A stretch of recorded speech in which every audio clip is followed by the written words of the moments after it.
Bonjour, je suis Aurélie du blog Vérité Intérieure et je vous souhaite la bienvenue dans cette interview de personnes qui ont trouvé l'alignement entre leurs valeurs personnelles et leur activité professionnelle. Et nous avons le plaisir ici d'être avec Anne Cornelis, une véritable coach en épanouissement professionnel. Bonjour Anne. Alors, Bonjour. merci beaucoup d'être avec nous ce soir. Avec plaisir, oui.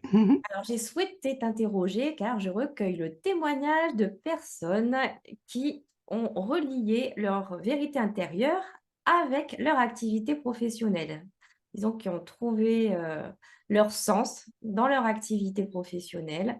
Et justement, à mon sens, tu correspondais à cette personne que je peux considérer comme épanouie dans leur Oui, métier. Et donc, oui, oui, oui. est-ce que tu pourrais te présenter à nous dire bah, qui tu es, qu'est-ce que tu fais dans ton activité professionnelle et quel a été ton parcours pour en arriver jusqu'à là? Ah oui, vaste sujet.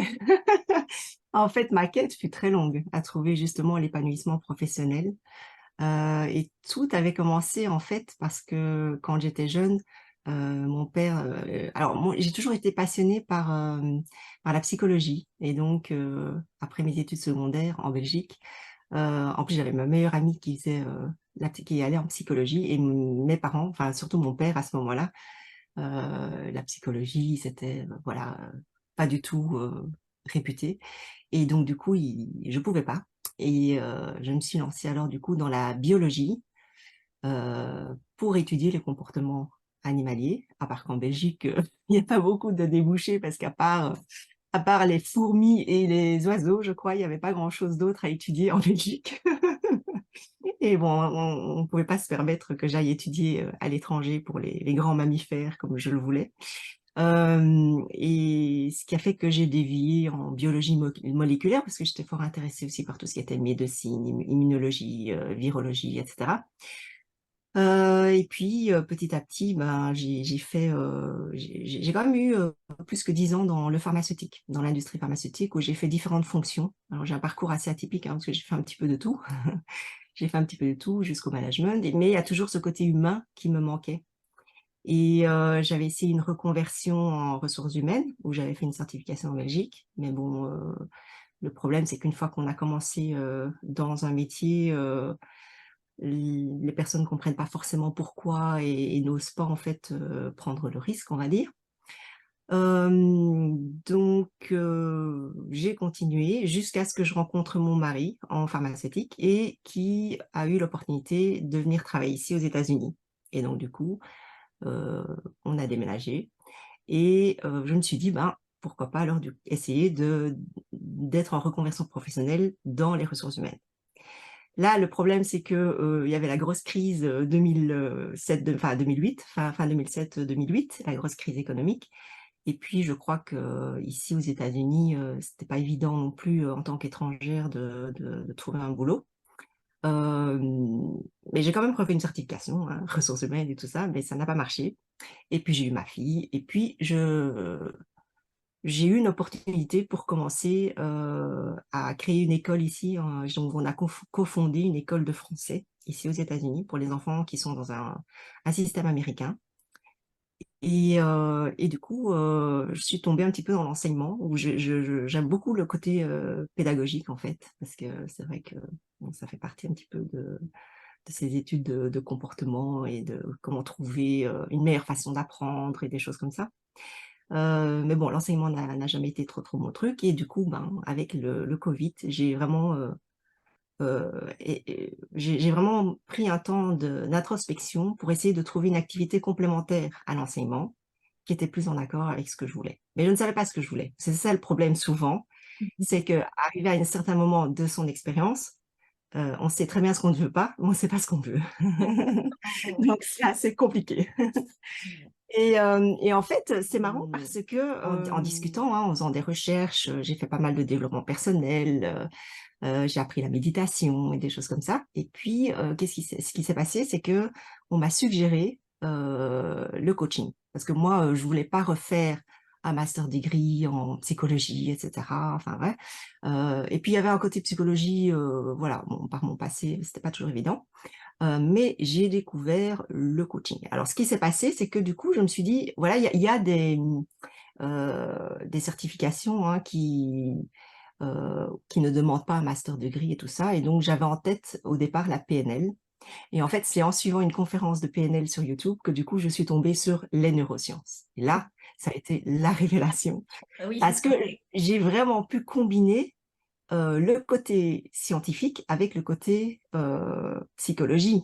Et en fait, le coaching, dans ce sens-là, est même mieux pour moi parce que la psychologie, on travaille sur le passé, d'accord? Mais le coaching, c'est vraiment le présent et pour aller vers le futur. Et comme je suis quelqu'un qui, voilà, aime l'action, prend des actions, etc. Du coup, c'est ce qui me convient C'est vraiment ça. bien. Oui, c'est vraiment ça le truc. C'est au contraire, le passé vraiment est nécessaire à la rigueur. Moi, je pourrais pas être un aussi bon coach si j'avais pas eu tout le passé avant, toutes mes expériences avant. Mhm. C'est vraiment, en fait, je crois que le passé est vraiment fait pour travailler sur soi et permettre de travailler sur soi et d'aller au-delà de tout ça. Et dans la mesure où on parvient justement à dépasser le poids du passé et les blessures qu'on a encourues et les traumas et tout le truc, qu'on parvient à se libérer de ça, bah, c'est ce qui nous permet à vraiment avancer et du coup aussi pouvoir donc non seulement trouver un sens à sa vie, hein, mais en plus contribuer parce que on se dit ben voilà, nous on a fait tout ce chemin-là, ça a été dur, ben on facilite, on veut accompagner les gens dans ce parcours-là et voilà, c'est un petit, ça c'est ma mission de vie, on va dire, c'est de pouvoir accompagner les gens dans ce déconditionnement socio-éducatif qui permet du coup de vraiment, alors bon, c'est des termes un petit peu, mais de retrouver son authenticité, son soi authentique, hein, si on fait référence à Carl Jung, pour pouvoir justement euh, libérer nos potentialités et être pleinement ce qu'on veut et faire plein de choses chouettes. Ce que tu Et viens de dire, qu'est-ce que c'est voilà. pour toi être dans cette authenticité et dans cette vérité? Bon, tu as déjà un petit peu répondu, mais si tu as d'autres éclaircissements à nous amener, c'est Donc bienvenu. le problème en fait qui se passe, c'est que on est en mode automatique tout le temps. On est en mode automatique et on est en mode réaction. Pourquoi? Parce qu'en fait, au départ, le cerveau veut nous protéger, veut notre survie. D'accord?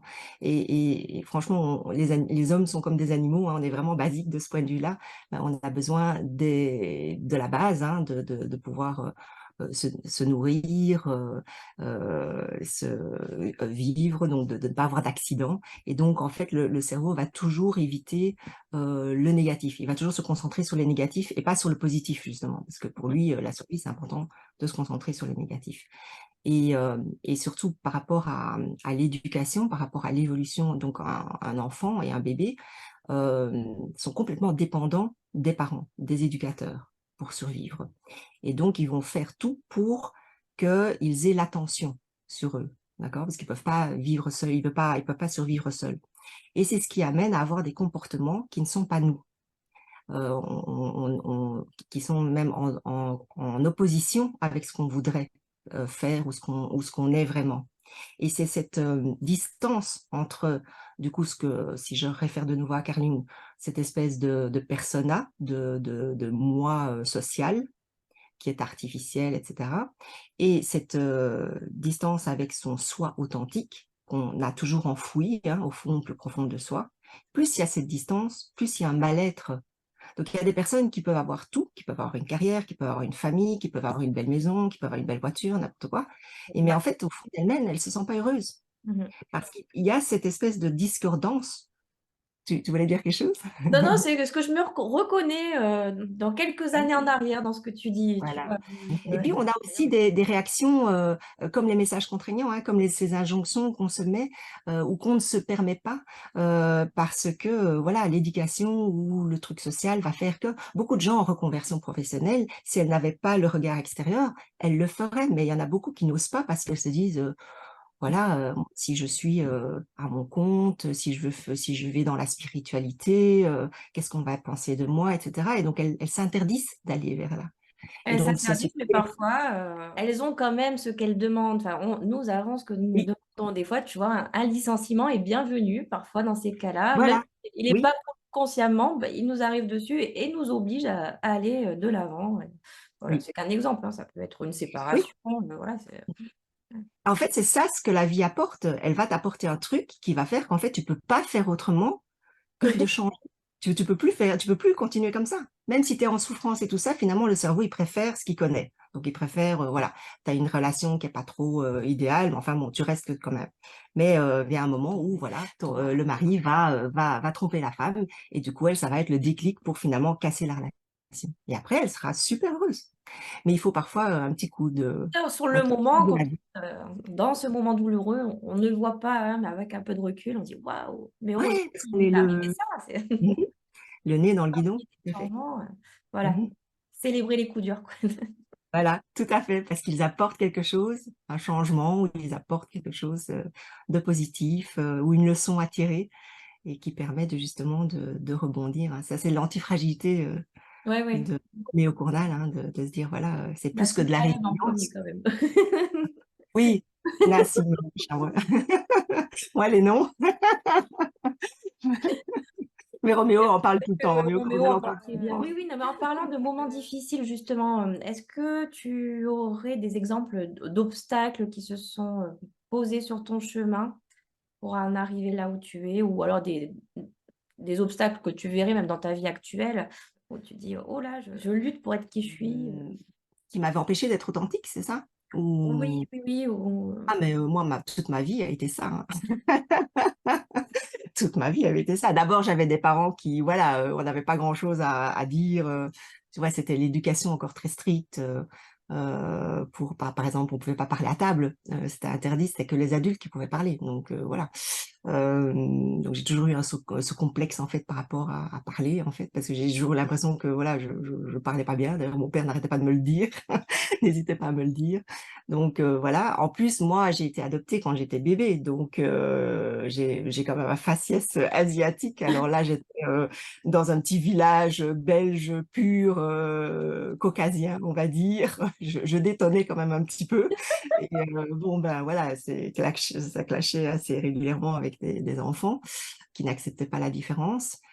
Puis bon, oui, enfin, je suis tombée dans une. Alors bon, j'ai eu des parents, on va dire, pas vraiment disponibles, pour diverses raisons, et voilà, mais ça m'a construit. En fait, je peux exactement, vraiment en fait, changer les tout le temps obstacles ont parce que été ça. des Mmh. des moments pour te renforcer, quoi, des occasions de te Mais renforcer.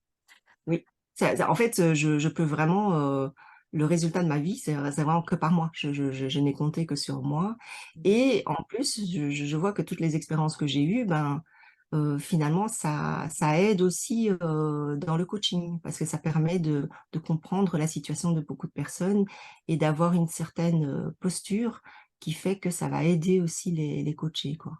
C'est pour ça que, heu, c'est bien d'être coach, mais je dirais pas trop tôt, parce qu'il faut quand même avoir une expérience de vie, je trouve. C'est le mieux. Heu, Exactement. Mais c'est vrai que on est très bien placé pour aider quelqu'un quand on a connu et su dépasser par soi-même la même expérience, quoi. oui. Ça, c'est un exemple, que j'avais entendu d'ailleurs de Christophe Alain aussi, pour le citer. Il y a rien de Mmh. mieux pour aider, bon, c'est un exemple très marquant, mais ça marche avec tout, hein, pour aider, un alcoolique qu'un ancien alcoolique, tu vois? Oui, mmh, exactement, et souvent c'est ce qui va se passer, hein, c'est-à-dire que les personnes qu'on va accompagner, résonnent en fait, il y a une espèce de similitude toujours d'histoire, donc oui, c'est une certaine synchronicité, on va dire. Donc Et maintenant, quand tu te vois là, maintenant tel que tu es et que tu mmh, regardes ton toi du passé, qu'est-ce que tu ressens? bizarre, je crois que c'est le premier mot qui m'est venu, parce que j'ai l'impression d'être tellement différente, tu vois? C'est vraiment, Et ouais, tu te hem serais, pas imaginé être, la personne que tu es là maintenant, par exemple, il y a 20. non, je crois que en fait, c'est ça aussi, que je veux être là pour les autres. C'est parce que moi, en fait, j'ai tellement été dans cette, zone sombre, que j'avais l'impression, en fait, moi, je trouve toujours des solutions. Je suis toujours dans l'action, trouver des solutions. Jusqu'au moment où, en fait, je ne trouve pas. Et c'est ça qui, en général, mes grandes downs, c'est où je me dis, voilà, il n'y a pas d'issue. Et c'est pour ça que j'ai aussi envie de donner cet espoir, en fait, que si même moi j'ai trouvé, tout le monde peut trouver, parce que j'ai vraiment galéré pour trouver ce job, finalement, ce métier qui m'épanouit vraiment et pour lequel je me sens vraiment comme un poisson dans l'eau. Et il y a vraiment de l'espoir. Mais il faut pouvoir libérer tout ça, en fait, tout ce conditionnement, ces distorsions cognitives et tout ça. Je dis que c'est faisable malgré, tu vois, moi, j'étais vraiment mais hyper timide, hyper complexée, hyper renfermée, parce que j'avais pas l'habitude non plus voilà, je pouvais pas sortir, je pouvais pas faire plein de trucs. Et voilà, et malgré tout, et c'est pour ça que ça me fait très bizarre, en fait, de me comparer, parce que voilà, c'est vraiment très, très, très différent. Et c'est un petit peu, je crois que c'est l'évolution normale. Je crois que c'est un peu tout le monde quand on pense au MBTI, tu vois, le test MBTI. Il y a une espèce de S comme ça. Donc, on est un pôle et on évolue dans la vie et on arrive au pôle opposé finalement. Et donc, du coup, ce qui est bien, c'est que on est complet. C'est ça avec Carl Jung, hein, c'est que dans nos ondes, enfin, quand on met en lumière nos ondes d'ombre, en fait, ça nous rend complet parce qu'on a les deux côtés. En fait, on a les deux aspects. Ouais. Exactement, c'est pour Mmh ça que j'aime beaucoup la thérapie avec les qui utilise les polarités, demander justement, mh. et quels conseils tu pourrais donner à toute personne, qui aurait envie de enfin, soit de se reconvertir professionnellement ou simplement de se positionner sur le marché de l'emploi, que ce soit, en tant que salarié ou en tant qu'entrepreneur? Alors, il faut pas changer pour changer, d'accord? Parce qu'on pense toujours: «OK, on n'est pas bien dans une situation» et on a envoyé à un certain moment, on arrive à un point qu'on a envie de tout faire bouler, de tout envoyer bouler et de recommencer. Et parfois, enfin, assez souvent, j'ai remarqué que, quand on fait le point, il suffit de parfois quelques petits changements. Il faut pas forcément un revirement radical. Bon, moi, c'est parce que j'ai toujours, eu envie de ce travail, humain, côté psychologie et puis ce côté scientifique et cetera. Mais, et puis finalement, en fait, je me rends compte que je suis pas forcément très éloignée de ce que je suis au départ. Mais, et c'est ça en fait, c'est de se dire, beaucoup par exemple, elles sont dans un travail, administratif ou dans un travail, de grosse entreprise, vente et cetera, et elles veulent, le côté artistique. Elles veulent tout envoyer bouler et se dire: «Non, je vais être maintenant dans l'artistique» et cetera. Mais en fait, ça va pas aller parce que c'est trop différent primo. Et puis, d'abord, il faut y aller petit à petit, par étapes. Et puis, il faut vraiment se dire: «Mais, OK, d'abord, qu'est-ce que je ne veux pas?» Donc ça, c'est encore facile. Mais après, c'est vraiment: «Qu'est-ce que je veux?» Et moi, mon travail, en fait, c'est vraiment de voir à un certain moment, une fois qu'on n'a plus toutes ces distorsions cognitives et ces messages contraignants et tout ça, de pouvoir aller au fond de soi et de voir parmi toutes les expériences de vie qu'on a eues, parce que c'est vraiment depuis tout petit en fait qu'on se construit déjà, et de tirer ce que j'appelle ce patchwork d'expériences, ce qui te fait toi singulier, unique en fait, et de créer. C'est ça que je suis fort dans mes messages, c'est fort créativité et création, parce que c'est vraiment, aller dans la créativité pour créer toi-même ce que toi tu veux devenir, tu vois? De vraiment, voilà, on a beaucoup plus de flexibilité ou de possibilités qu'on pense, à mon avis. Mon message, c'est vraiment: mais allez-y quoi, mais faites d'abord un travail sur soi, de se connaître, ça c'est très important. Se connaître pour, rendre, conscient l'inconscient, de sortir de tous ces automatismes, de savoir exactement quelles sont nos valeurs, quels sont nos besoins à nourrir aussi, ça c'est très important pour, s'épanouir. Et puis faire le point, de voilà, qu'est-ce que j'ai envie de faire? Qu'est-ce que je veux faire? Dans quoi je me sens, quand je suis dans le flow, en fait. Donc le flow, c'est cette espèce d'état où, on est en même temps serein, mais en même temps dynamique, et on a cette espèce d'intuition, ce qu'on appelle l'intelligence du cœur aussi, hein. C'est quand on est aligné, en fait, quand on est aligné avec ses valeurs, avec, ce qu'on a besoin. Où tout coule de source quoi, quelque part. Après, tout coule de source, et en plus, ce qui est fou, c'est qu'il y a des opportunités qui se mettent, ou voilà, des synchronicités qui font. Donc c'est ça, c'est vraiment de se dire, qu'est-ce que je veux? Quelle est mon intention? Et en lâchant prise sur le comment. Comment ça va se faire, ou ouais. Et du coup, parce que c'est un petit peu, voilà, aller s'attendre à s'attendre à l'inattendu, en fait. C'est se dire, voilà, il y a des choses qui vont venir où, en fait, tu pensais pas du tout que tu irais vers là, mais voilà, tu as l'opportunité toi, tu as fait tes libérations qui font que, bah oui, tu vas y aller et ça va super bien marcher, tu vois? Qui Ah, peut ça me être fait éloigné penser de ce que tu pensais au départ. ce que je disais à un moment donné dans les cours de yoga, c'est vous êtes, Mmh. prêts à tout, mais vous ne vous attendez à rien, quoi. Voilà, exactement, Pas exactement. oublier, enfin, ne pas oublier ou essayer de se rappeler, aussi des rêves qu'on avait quand on était enfant. Oui, parce que ça fait la Quelque base. part, ça revient, hein, des fois, ça je me suis rendu compte, des fois pendant des années, tu les oublies, puis tu te dis: «Mais je voulais faire ça, puis quelque part, j'ai encore envie de faire ça». C'est Oui. Ça parce que ça, c'est l'enfant, c'est vraiment, c'est plus il est plus raccordé à son âme, en fait, à vraiment, son soi authentique, et c'est après avec l'éducation et l'évolution et quand tu grandis que tu te débarrasses de plus en plus de tout ça. Mais au départ, oui, c'est son essence, en fait et Mmh. donc de se raccrocher de se raccorder, à se reconnecter à ça et c'est ça qu'on dit, il faut pas s'améliorer, il faut pas c'est vraiment, se reconnecter à soi-même, à vraiment à son intérieur, en fait. Ouais. Donc Ah, c'est, voilà. le plus beau cadeau qu'on peut s'offrir, quoi.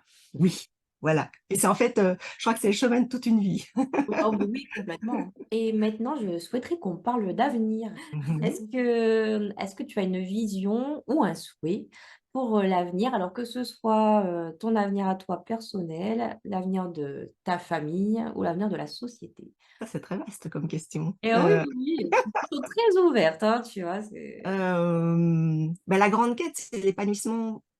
D'abord professionnel, mais après ça touche tous les domaines, d'accord? Donc une fois qu'on atteint l'épanouissement professionnel, mais je trouve que c'est souvent le plus facile, mais bon, ça dépend d'une personne à l'autre, hein. Peut-être que le métier n'est pas forcément au cœur de sa vie et donc c'est peut-être plus important, par exemple, l'épanouissement dans la relation ou des choses comme ça. Donc voilà, je veux pas, coller une étiquette justement sur, l'épanouissement professionnel, mais de dire voilà, d'aller vers l'épanouissement et donc j'espère pouvoir moi aider un maximum de personnes, à atteindre accompagner en tout cas ces personnes pour qu'elles trouvent leur épanouissement, professionnel ou autre, personnel et voilà. Du coup, j'ai plein d'idées que j'espère que je pourrai mettre, en place, dans les mois à venir, dans les années à venir.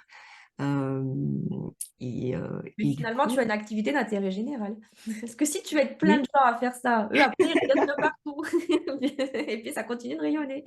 Exactement et je crois qu'on est justement dans un temps où, les choses bougent énormément de ce point de Ah vue-là mais et je oui, crois oui, que le oui, oui, non. covid a vraiment été l'accélérateur. Ouais. Heu, Parce que je crois que le fait que des personnes, ne devaient plus aller dans des conditions de travail et cetera, ont vu que voilà, le travail n'était pas tout.